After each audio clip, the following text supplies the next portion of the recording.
And it is my pleasure to welcome you on the eve of the fourth high-level meeting on NCDs to what I believe will be one of the most powerful events at UNGA 80. It is a gathering that's focused on what happens after tomorrow, and by that I mean on bold country and partner commitments to action in financing, reforms, and access to prevention and care. NCDs remain the leading cause of death worldwide. They do not disappear in times of crisis. On the contrary, the challenge will grow if we do not act.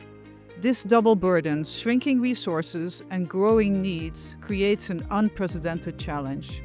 But here's what makes this moment different. These very challenges are creating also the conditions where health investments can deliver outsized returns. So this year, with the opportunity of the high-level meeting, but also at the same time with the dire impacts of the abrupt withdrawal of millions of dollars in global health aid, we've galvanized our advocacy efforts around pragmatic ways to, number one, improve financing, to finance more, to finance better, and to finance transparently NCDs as part of strong primary health care. Merci beaucoup de nous avoir invités ici. First, the DRC will scale up the WHO Essential NCD package to reach 50% of health zones by 2030, beginning with hypertension and diabetes.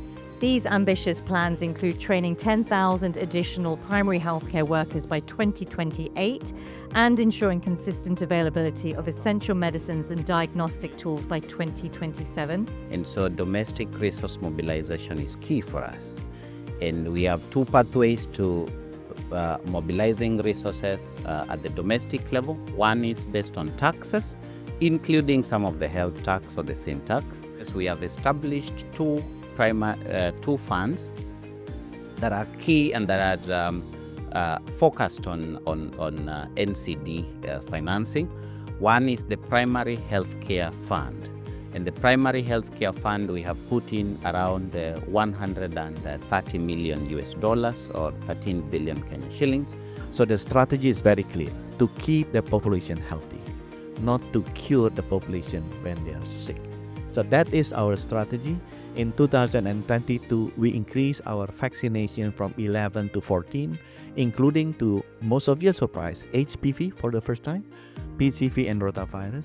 Brazil has recently adopted a new methodology that rewards health teams based on qualification of user records and the effectiveness of clinical follow-up. This approach ensures that the resources are allocated more efficiently, promotes continuity of care, and reduces avoidable hospitalizations. That I'm deeply encouraged by the examples we've heard today. I think we see a lot of progress because I believe that no single company, government, or organization can do this alone. We need to hold hands. We can raise the ambition and we can show that progress is not only possible, but it's actually essential and a true mark of our collective resilience.